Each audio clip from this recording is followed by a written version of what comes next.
welcome to the latest instalment of the Women's Supporters Group podcast. How are we doing? Hey, all right. Alan? Can't hear You're you.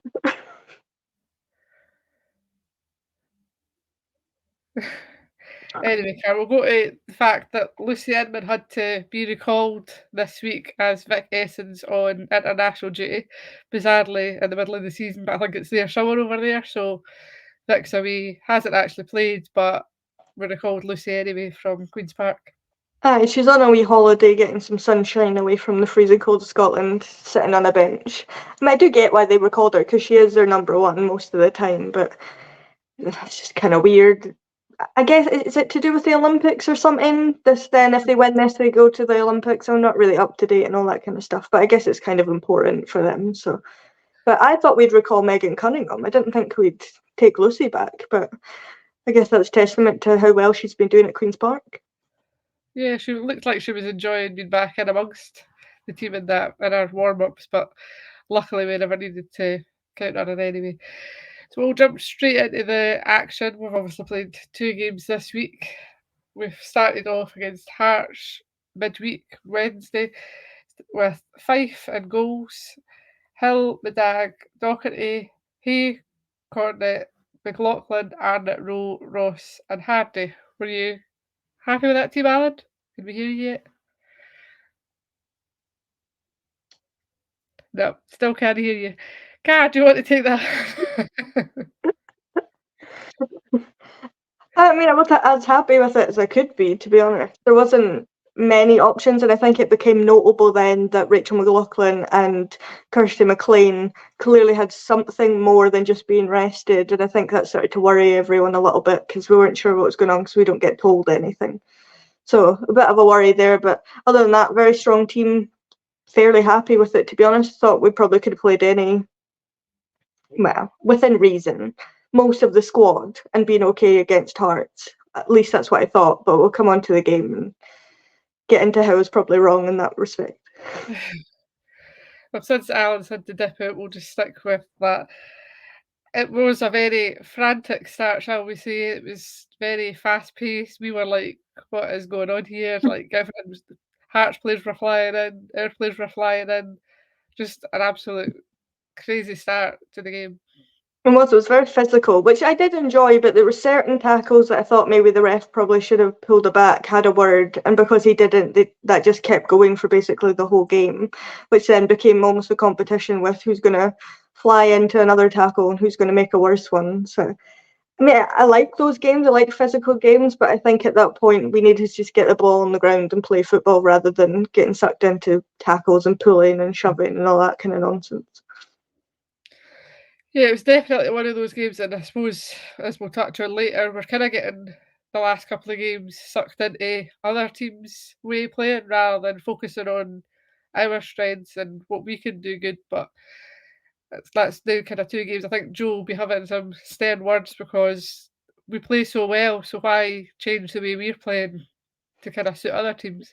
Yeah, I don't know if I don't want to say this because I don't know if it's true, but I don't know if they maybe got a little bit cocky and thinking we're so good, we're so untouchable that we can just go into any game and we'll be fine. And I think this week's maybe taught them that that's not the case, and you still need to go out and do the right things and do the basic things to go and win games rather than just showing up and you'll automatically batter teams 5-6-0. So I think Joel had a few words with them, and I mean, I feel sad watching her post-match for this match, and I hope they're feeling the same way and they have a good week with her and analysing and everything else to get back to a good rhythm on Sunday. Yeah, so we did have a few chances though. I think Hearts maybe had maybe one chance the first half that was we were teeth kind of gritted it, but or had it covered. The defence had it covered. Kathy Hill was really good. So we had chances, but it was all kind of high, wide, and not very handsome. Yeah, a few chances. The keeper, I think, in the first half made one really good save. I think there was a long-range strike and she made quite a good save. So, to their credit, they did the right things, Hearts. They were defensively quite sound. They were kind of putting us off a little bit and we couldn't get into a groove. And it was just taking us a while to kind of figure that out. But Oh, Alan's back. Trying this on my phone. I'll There. fix the laptop later. We can hear you now. You were saying, Car? I can't remember. It took us a bit to get into it because Hearts defensively and their keeper were quite sound, and I think we were just trying the things that normally would have come off, but it wasn't quite because Hearts were probably a step up compared to the Aberdeens, the likes that we played. So I think it took us a wee bit to get used to that again and playing against a higher level team. Yeah, so Alan, you've joined us at a good time because we're now up to the point where we've scored against Hearts. And it was turned out to be the only goal of the game, but it was not a bad goal to score. Jane Ross. Who else? Yeah, I'm no surprise it was Jane that scored, and no surprise it was good work by Rachel Rowe, driving through the middle of the Hearts team, and actually played the ball through the middle. And initially we thought that Jane had hit it right at the keeper and she'd saved it, but after watching a few replays, we saw that she's actually had a good strike and gave the keeper no chance. Yep, so 1-0. We kind of went in at half time. Obviously 1-0 up, so we're thinking this is good. Car might come out and maybe add to it, but obviously wasn't meant to be. As we keep saying this season, though, the opposition keepers seem to step up another level against us, and their keeper did have quite a few saves that she made that were quite impressive. Yeah, she did, to be fair, and I think Hearts as a team are set up quite well and they're coached quite well, so I think they kind of just did what they needed to do to get through it and thought they maybe would get a chance and nick it, and maybe that would be the case. And the fear of last season came flooding back to I think most of us at that point. Is it going to be another one of these games? Are they still our bogey team? But obviously that didn't come to be. But we could have had a couple more goals, a couple more just on target in the right areas, and you never know what will happen. But they just kept going high and wide, and the keeper made another couple of good saves, and that sent us on our way to win, thankfully, but could have been a lot better. Yeah, and we had some chances. Rio Hardy getting a few chances. Rachel Rose doing really well of late. But Rio Hardy's struggling to actually find the back of the net. She's taken a bit of a dip in form of late. Yeah, usually when somebody's taking such a dip in form as that, you're kind of thinking that maybe she's carrying a bit of a knock. But she's still putting a lot of work in, but it's not quite been the same. Definitely looks as if she's in her shell a wee bit, and hoping that'll wear off pretty quickly. She did have a chance. She was very unlucky not to score in the second half, which we'll obviously go into, and similar again today. But there's definitely something not quite right with one or two players, and Rio's definitely one of them. And you notice that more with Rio because the amount of goals she scored so far this season. Yeah, Carol, you can concern that that's what did we say? It's about 3 games or something that Rio's not scored in now, including today's one, obviously. So you can have concern because we're coming into quite a busy period of games that's quite big, like important games, really. Yeah, well, I mean, every game now is a cup final, isn't it? Because you drop any points and that can give, the other two teams motivation to get back into it.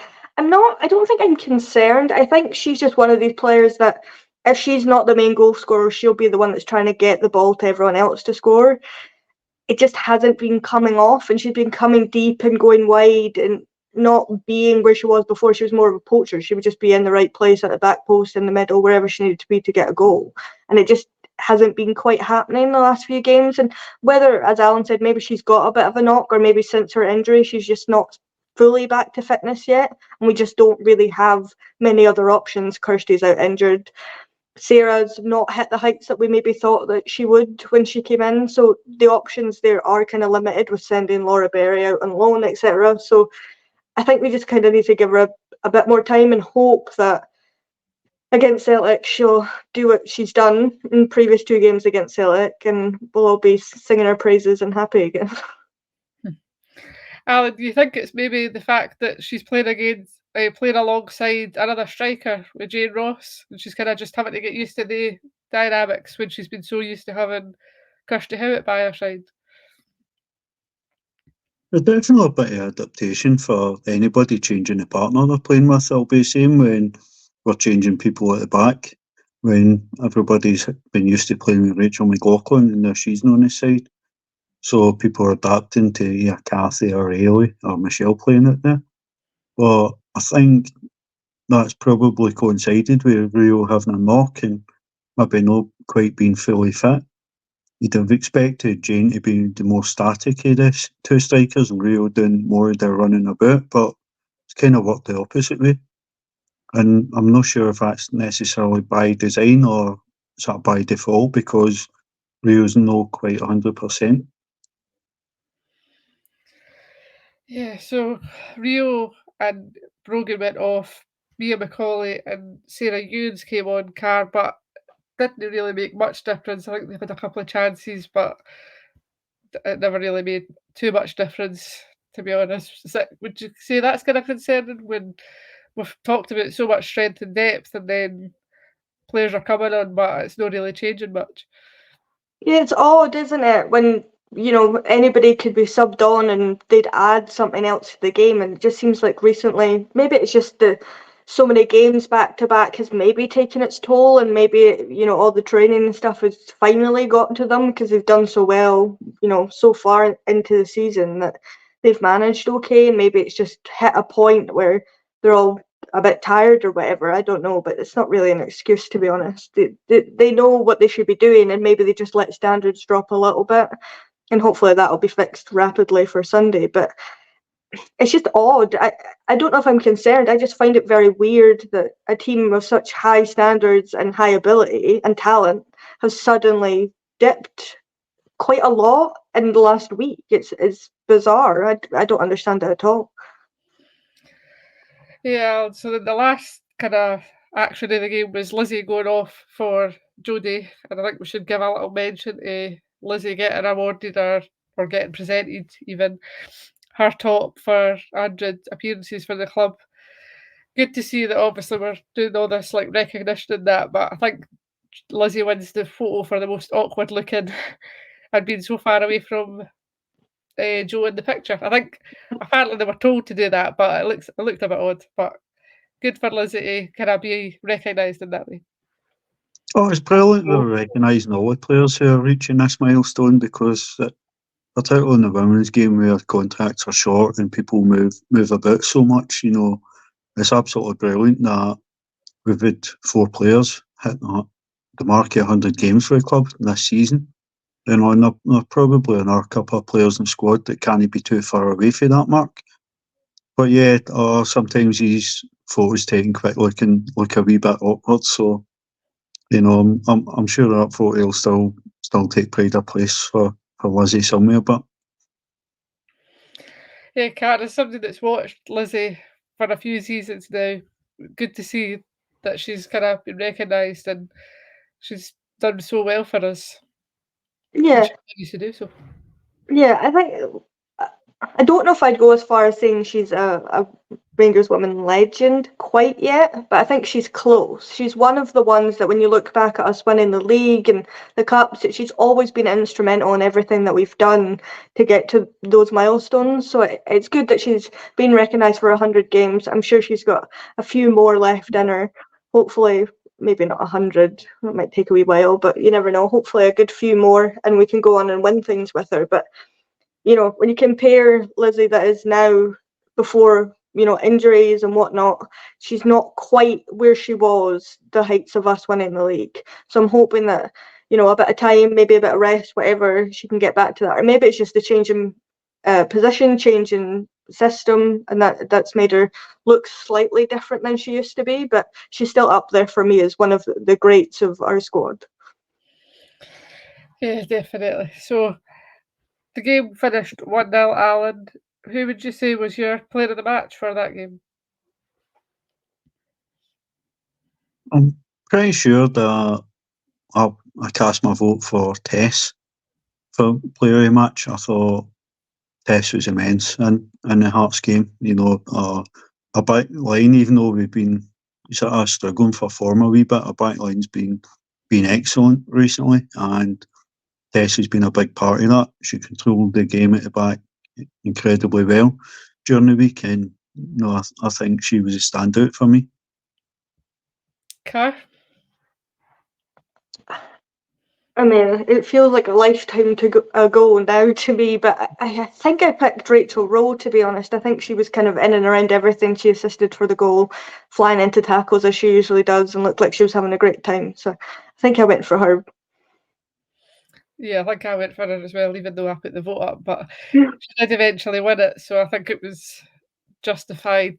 And on that, she also won, obviously, the Player of the Month vote for both the supporters group and was recognised by the SWPL, so she's had quite a good month, Alan, and wasn't as on form today, but she was still in and about that and showing kind of what she does for us since she came in. Definitely, and I think Rachel's had more of a run in the team. She's been a bit more available lately, which hopefully today isn't a sign that that's going to change anytime soon. But I think if Rachel Rowe's firing, then it makes a massive difference to how much this team's firing. We'll sometimes talk. She sometimes hold the ball on a bit too much. We'd like to see her pass it a wee bit quicker, but her driving at teams, has been massive in some of the closer games. Created the goal in midweek. It was the only goal of the game against Hearts. She caused Celtic no end of problems in the Sky Sports Cup final. And those driving runs and the ability to carry the ball and get us up the park has been massive. So Rachel Rowe's certainly in great form. Yeah, Cara, I think she was the kind of player that we needed to come in and kind of take the games by the scruff of the neck and get us over the line. She obviously can't do it every time, but she certainly made a massive difference when she's on top form. Yeah, she's quickly becoming one of my favourite players, which I don't say lightly because 90% of the team are my favourite players, but she's exactly the type of player that I love. Physical, quick, running in and out, makes no mistake about where she wants to go and where she's taking the ball. Is starting to add goals now to her tally, which is exactly what we wanted. And just one of those players that's a little bit rough and ready and will fly into things. That's my favourite kind of player. So I'm absolutely buzzing that she's still here. Not that she wouldn't be, that's a weird thing to say, but you know what I mean, that we even got her in the first place, to get such a gem like that to come and fit the mould, and she seems to get it. I think she fully understands what this club is about, which is exactly what you need to go on and win things. I will just correct Alan there. We didn't beat Celtic in the Sky Sports final. It was a semi-final. Getting a bit ahead of ourselves. That would have been nice, though. I'll blame the sound issues. I'm sure I said the same. Or maybe I misheard you. I'm a bit there. And I think one of the things with Rachel Rowe as well, she's always got that cheeky smile on her face as well. She's getting tackled left, right, and centre, but she just laughs it off. I think she's kind of letting that finick, to be honest.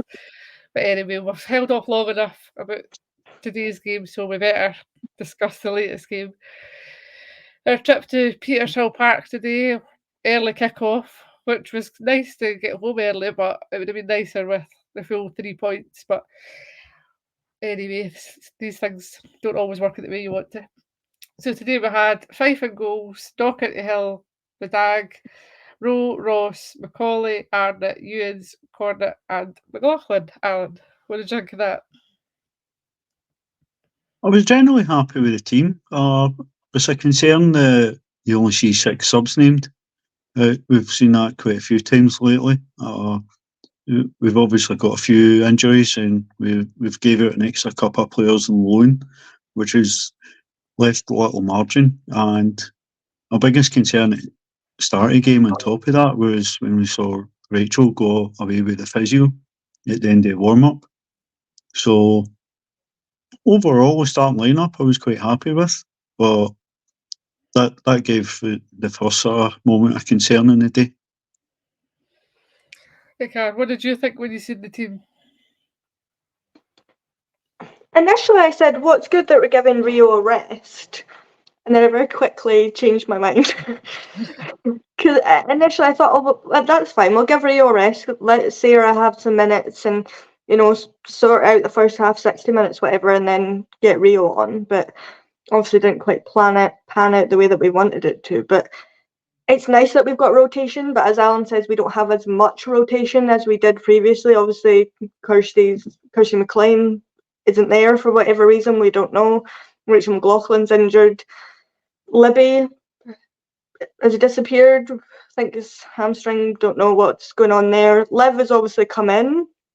She's been quite good, but not quite there yet, quite up to the standard that I think most of us expect at this point. So we've got limited options, but from the options that we had, I was fairly happy with it, thinking Rio was getting a rest initially. Yeah, so then the game started eventually after we were branded latecomers for coming out like a minute after the Partick Thistle team or whatever, but anyway, I think that was kind of a sign of things to come. The first kind of chance of the game did go to Liv. I think it was a kind of shot from outside the box, maybe Alan, but it was the first of many good saves by the Partick goalkeeper. Yeah, Love came onto the ball and took the shot on early. She made really good contact with it, but it was probably a bit too straight at Ava Easton to really cause her many problems. Had that been towards one of the corners, we might have been up and cheering early on, but it looked like it was going to be what we expected, a tough game against a vastly improved Partick Thistle side. But that early shot, gave us a wee bit of encouragement, perhaps falsely, but it was a decent start.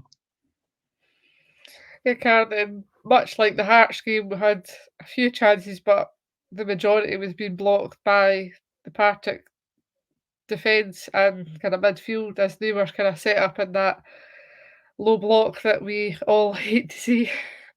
Yeah, I mean, I'll give Partick credit now, and then I'll discredit that and go and talk about us. But to their credit, they did exactly what they came out to do. They sat in deep, they defended for their lives, and they did everything they needed to do to stop us scoring, which was the whole point of their game. And they did that, so credit to them for that. But we just didn't do enough. We didn't, long balls over the top, aimless balls, people not in the right positions. It wasn't happening, and we weren't.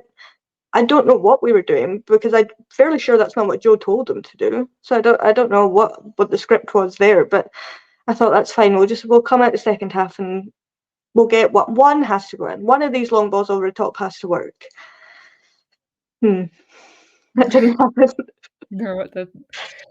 Yeah, Alan, we seem to be getting kind of, as happened in the Hearts game, kind of sucked into Partick's way of playing. We fell for all their traps. We were letting the game slow down. They were kicking the ball out constantly, doing everything in their power to kind of get a result or get a point or whatever, which, as Carr says, was working for them. But it was kind of disappointing to see us getting dragged into their game rather than playing the game that we know we can play, which is nice attacking football. It's frustrating. We spoke about earlier in the season how it looked like this is a squad that's not going to fall into such traps. Certainly against teams like Spartans, who tend to do a lot of that stuff. We didn't rise to it, and we came through and beat them comfortably. But they seem to be getting a wee bit nervy, and I'm not really sure why at this point in the season we're hitting that. But it's going to be tough. We're just in a tough run of games right now, and it's going to be a tough run of games up to the end of the season. But every team's going to have a bit of a dip, and this will be interesting to see sort of how this squad and how Joe reacts to a dip in form, because it's been absolutely flying all season, and this is the first time that we've kind of faltered and stuttered, because the last couple of games we've been very quick to go direct, but it's not been particularly effective. No, and as Alan said, obviously, Carr, these kind of things happen, but it's not at the kind of stage of the season you want it to be happening. No, I think you kind of expect it against City, against Celtic, even against the Hearts. I don't think we ever expected it to come against Partick. And they have improved massively. They've recruited really well, they're set up really well, and they look top six again. They're doing really well, but I don't think they were a team that we ever thought would be the one that would cause us to stutter a little bit. And while it's not a loss, we didn't concede, great, but we also didn't score, which isn't good enough. But I don't know what it is, but they've got to figure it out quickly for us to get back to the way that we were. Like, we're far too good to be playing that way and to be stooping to their level and slowing down and not having the intensity and the energy that we normally had. So I don't know what's caused that, but I think Joe will get them sorted out quite quickly, and we'll get back to what we have been doing, which is the way that we should be playing. Yes, fingers crossed, because it's a big game coming up, but we'll talk about that later. The next kind of big talking point of the game was there was throwing for Cathy Hill. Liv was kind of between two Partick players, seemed to be slightly caught, I would say. Really watching it back, the ref blows for it, foul to Rangers. Then after that, Partick score. The whistle was clearly blown before that, but obviously Partick are coming out saying that they were denied a goal and all this carry on. What's your take on it? Well, my take on it is Brian Graham can cry more, but I think we've probably got very lucky there, because I certainly didn't see a foul at the game, and from what I'm told, the people that's watched it back, they can't see a foul on the replays, so I'll take it. I'm pretty sure we were very, very lucky on that, but sometimes you need to carry a wee bit of luck, and we've certainly had decisions go against us, so they always say these things are supposed to even themselves out, don't they? They definitely do, Car. We've watched it back a few times before we came on this, and I think it took us to really slow it down. You can kind of see there's the slightest touches on Liv, but I think we did get away with one. I think we did, but I also think the ref was a little bit incompetent on both sides. It didn't seem to be favouring either team. He just seemed to be a little bit incompetent. And unfortunately, he blew the whistle, which means that play stops, and that's that. Had it been us, had it been the other way, had we scored from a situation like that, I would have been livid, because there's very little in it. So, they probably should have been 1-up, but the whistle had already gone. So these things do happen, and I'll still cry about it when it happens to us, inevitably. Yeah, so the game rumbles on, Alan. We had a couple of chances. Mia had a chance, and then Tess had a good strike that was yet again saved, because I think it was too far. It was too near the kind of keeper, but we were getting chances, but it was just one of those days where they weren't falling for us. It was one of those days, and probably from very early in the game, you felt that we were either going to go all day and not score, or it was just going to be one chance, and there was only ever going to be one goal in the game. And in the second half, we thought that goal was coming. Rio Hardy header, point blank. Might have been quite close to the keeper, but it was an outstanding save and almost identical to a point blank Rio Hardy header that was denied in midweek against Hearts. That looked like the moment, and when the keeper saved that, then you kind of think that's probably going to be the game, peter out. Yeah, Crash. Before the game, obviously at half time was 0-0. And kind of amongst the crowd, we were kind of surprised that Sarah Ewan's come back out after half time, because she came in, got her opportunity, but she never really done much to kind of show why she should be in ahead of Rio, to be honest. Did you see much the kind of first half to have any comments on that? Yeah, I saw the first 20, 25-ish minutes, then I listened to the rest driving to Petershill from work. I mean, it probably would have been the perfect opportunity to bring Rio in, just to, shake it up a little bit, I suppose, and to try and give her an opportunity then, because Sarah wasn't having much luck, which is sometimes the call you need to make. It's nothing personal against them. They just aren't having their day, so you need to make a change to see if you can fix it. And the only gripe I maybe have with Jo today is she could have made different subs, or she could have made subs more efficiently or quicker, or even just made more subs in general. And it's just a little bit frustrating when you know you've got great players sitting on the bench, and you end up in a 0-0, and you could have potentially had one moment of magic that changed the game if Jodie had come on, for example, or if Rio had come on earlier. So it's kind of frustrated that way, but I trusted Jo. I still trust Jo, and I thought she's got something up her sleeve. We'll figure it out later on. It's fine.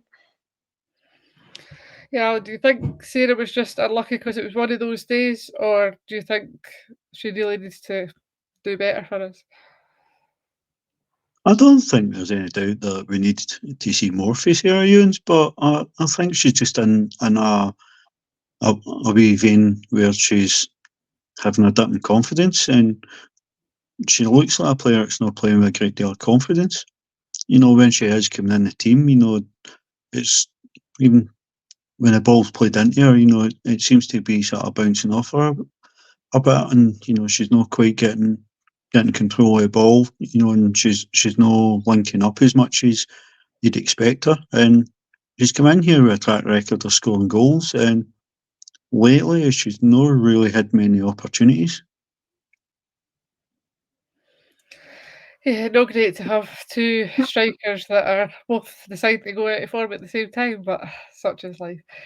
So then, since she eventually did go off 55 minutes, so Jo obviously gave her that kind of bit of time to see if she was going to make any difference. She never. Mia McCauley also went off. Thought that was a bit harsh, to be honest, because she had the fully Peters Hill basically to get kind of the ball, and they just wanted to give her it, so I felt like it was a bit harsh. On came Rio Hardy and Brogan, who did make a bit of a difference card, but obviously not enough in the end. No, I think it was harsh on Mia. I thought she had quite a good first half. I think she was kind of doing the right things we needed to do, but maybe Jo just thought, right, take her off, get Brogan on, because Brogan does offer us that little bit more. She'll more prone to take a player on and go past our player to get balls into the box, which I thought maybe was the plan. And then the ball just kept going down Lizzie's side, and Brogan didn't get that many opportunities. And then they swapped sides, and then it went down the other side. So I don't really know what happened there, what the plan was there, or maybe that was just to try and mess with Partick, and they'd freak out and we'd score from it. I don't really know, to be honest. It was weird, but I think Brogan did have quite a good game. I think it was interesting.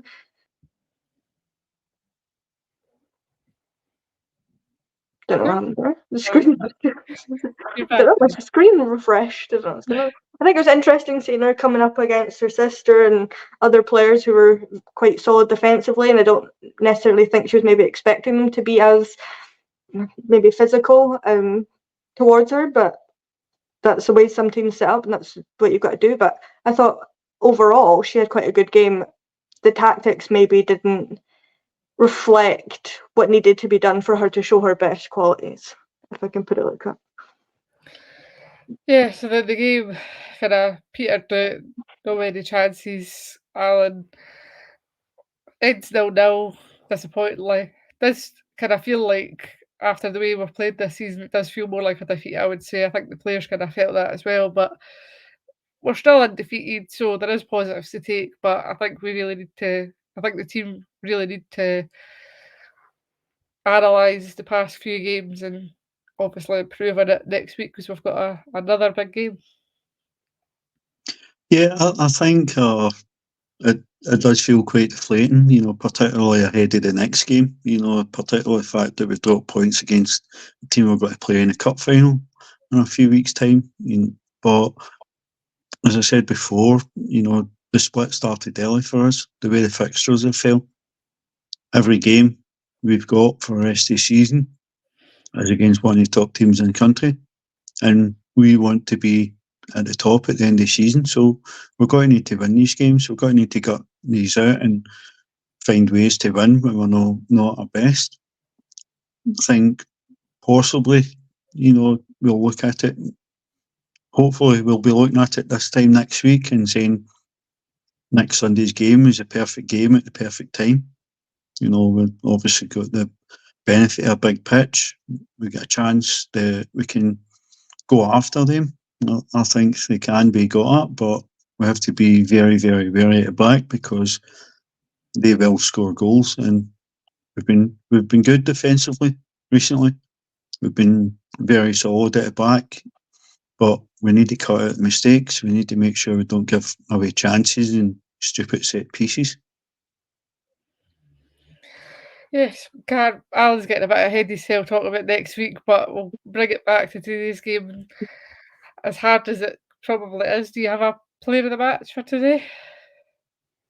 I mean, I didn't see all of the first half, but I thought Kathy Hill had quite a good game defensively. I think she did a lot of tracking back quite well when balls were just getting pinged back and we needed to do that. I thought Chelsea Cornet had quite a good game, even though she dropped back into centre back role at one point, which is really weird. Players are swapping all over the shop, but I'll give it to Kathy just purely because I thought she had a few good tackles in there that were enough. We didn't have a goal scorer, so it's kind of hard to pick a player today, to be honest. Yeah, no, I would agree with you there. They were kind of my two that would be up there. Probably Nick as well. They were the ones that were kind of trying to will us into the game at any kind of given point, but just wasn't to be. Alan, you got anybody in mind? Yeah, my vote for player of the match went to Chelsea. I thought Chelsea was a driving force right through the game, and she was the most likely to get the game by the scruff of the neck and drive us forward. You know, I thought Chelsea put absolutely everything into the game and was probably the most likely to make something happen. Unfortunately, the ball never quite broke for her when she was trying to manoeuvre shooting opportunities, but she was driving into the box. You know, she was trying to drive the team on, and overall, I thought she had a really good game on a fairly disappointing overall performance for the team. Yeah, so we go on to next week, Car, and we are at Ibrox. We are facing Celtic.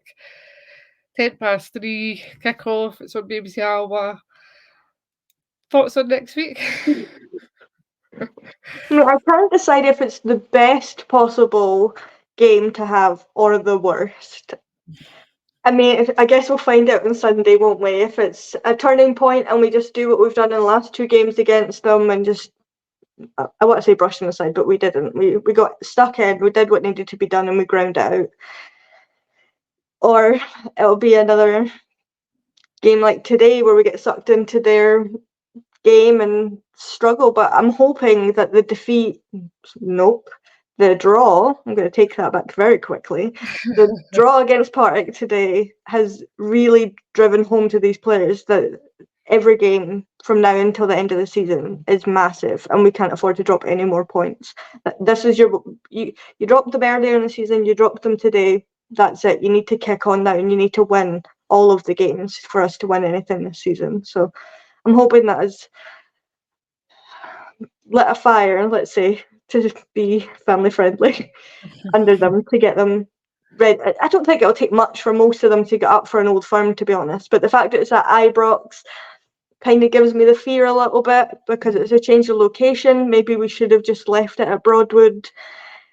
Don't make such a big deal about it. You get all these, I'm glad people are coming to the games, but all the fans that don't necessarily come every week, it's more pressure that didn't need to be there at this point in the season. That's just my opinion, though.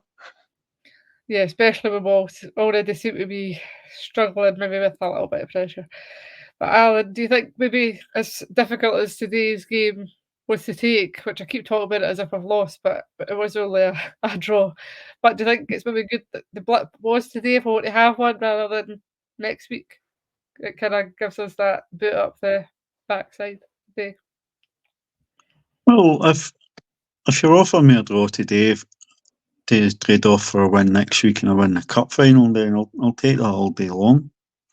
That's going to be the best sort of outcome. But we've got a lot of leaders in that squad. We got Joe and Jay and the coaching staff driving standards. So it's time that we'll see the leaders really step up in the team. And I think Joe's team selection will be absolutely spot on next week, and we'll lead for the front. So I'm quietly confident going into next week, but this is where the team really get the chance to earn their stripes. You can. I think with these kind of games, Old Firm games, form does kind of go out the window as well. They are kind of games that you take in isolation as well. So does that maybe play back into your hands? We've obviously had the upper hand over them several times already this season. So does that kind of help and just kind of take it in isolation, see where we go from there? I think so. I think these players know that they can go and beat them now because they've done it already, and I think that plays into our hands because they'll be thinking, we've not beaten them yet, so we need to do it. So maybe more the pressure gets lumped onto them instead of us. But it's an old firm. The pressure's on both teams at all times in those situations. But I think the players will know it's kind of now or never kind of thing next week, and they'll go out and give a good shot. I'm confident, but also nervous at the same time. It's an old firm. I don't think anybody's ever overjoyed, excited about these games until they're over and you can watch them back 10 times when you've won them. I think it's just a nature of the game. But we get to come back to Ibrox, which is always nice being there for the women's team. So something to look forward to. Yeah, and tickets are down to £1 for my Jers. I think it's £7 or £8 if you've not got it. But yeah, so should be a good crowd. It seems to be selling quite well, so should hopefully be a good result. Alan, what would be a predictor for this? What are you thinking? These games are never as comfortable as we want them to be, but I'll hope, sort of predict, and maybe expect a 3-1 win for us. I'd be very, very surprised if we do keep a clean sheet, but we need to score goals, and I think we might need to be patient and be prepared to go into the deep waters of the game to eventually win it. Cara? Did you panic and then you're like, oh no? Yeah, a little bit. I don't know, because I think realistically they're probably going to score first, and then that's going to kick us into gear, and we'll come back and win it 2-1. Is my prediction based on previous games that we've had this season. But I'm going to say 1-0. 1-0 to Rangers. That's what I was going to say. Oh, well, either a 1-0 or 2-1, so it's going to happen now. Don't put your mortgage on it. I don't have a mortgage. So yeah, that's what we're thinking. I think it's going to be maybe 1-0, Cathy Hill, place goes wild. Woo, we're back. So get along, support the team, and hopefully this is a much happier pod next week. We'll move on to the loan review. Obviously, we've got quite a few players out, so I'll just run through that, and then use two were at a game watching some of our players, so you can have a little discussion there. So Megan Bell started, played the full 90 for Hearts. They won 4-0 over Aberdeen, so good for Megan to get back in after being obviously ineligible against us. Obviously Partick were against us, so that meant Jenna and Megan couldn't play. Lucy Edmonds back at us on our loan, so she was obviously on our bench. Summer Laird started, played 75 minutes, and Spartans won 6-0. Can't remember who they were playing though, but good result there, a clean sheet. And then probably one of the games of the day was Hamilton versus Motherwell. We've got Becca there, we've got Mason, Kayla Jardine, Laura Berry. Who wants to discuss that game? These were both there, so what did you think? I'll let Alan go first. Well, it was nice that there was actually enough of a gap that we could do two games. Fixtures have not been kind that we've been able to go and see any of the lone players without sacrificing one of our own games. So having four of our players sort of on display in the one game was a great opportunity to see them all play. Laura Berry obviously not made her debut yet for Motherwell and only just came back from Scotland duty, so she was only one of the four on the bench, and it was a good chance to see them all in a competitive team.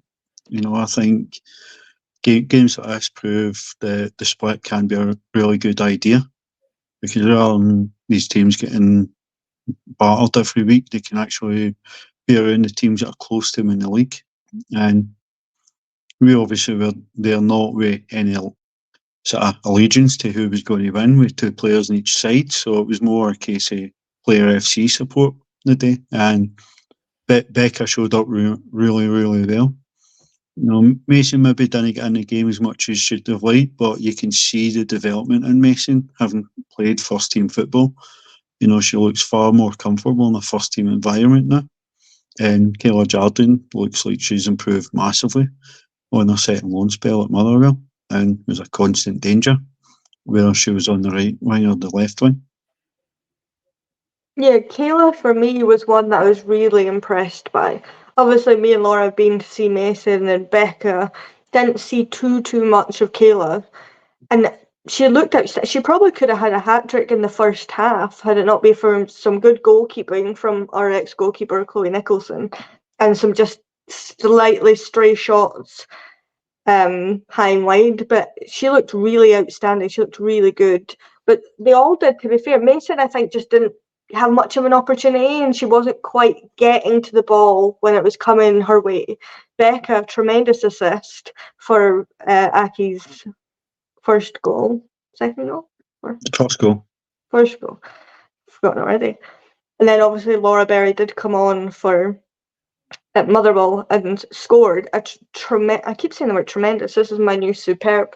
It scored a really good goal, and the noise. It's so nice to hear other people appreciate how good our players are. Kayla got a lot of support from the stands. They all did, to be fair, but Kayla and Laura did especially. But I think we just happened to be sat around a lot of Motherwell supporters, so we're obviously cheering on their team. But it was just nice to see how well the loans are doing. And I want to apologise to Aki's for saying that I didn't want our players to go there, because I don't see how they would improve, because it's obviously working and they're doing a lot better there than I thought they were, because I'd only ever seen Aki's play against us, which is obviously going to be completely different when they're playing against a team that's closer to them, and it's obviously working. So I'm really happy with how they're all doing there. It's good to see that Becca assist, Kayla Jardine assist, Laura Berry goal. I think the loan's working out quite well, to be honest. So good to see. Alan, any update on the score predictor? Yeah, it was a tough round. You know, nobody had us dropping points today, and very, very. In fact, I don't think anybody had Hamilton beating Motherwell. So a lot of drop points today. So top scorer was Karen Reith, who got 14 points, 2 correct results and 2 correct scores. It was given the results today was an outstanding return. So I've still got to update the leaderboard, but very, very good for Karen Reith. Good stuff. So yeah, we'll kind of wrap it up there. Obviously get along and support the team next week, because they need it. And we'll cheer them back on to winning ways, hopefully. So as always, thanks to Alan and Car for joining me. Thanks, Laura. I'm glad we didn't to talk about that again. Right, we'll see you next time. Thank you. Right, cheers all.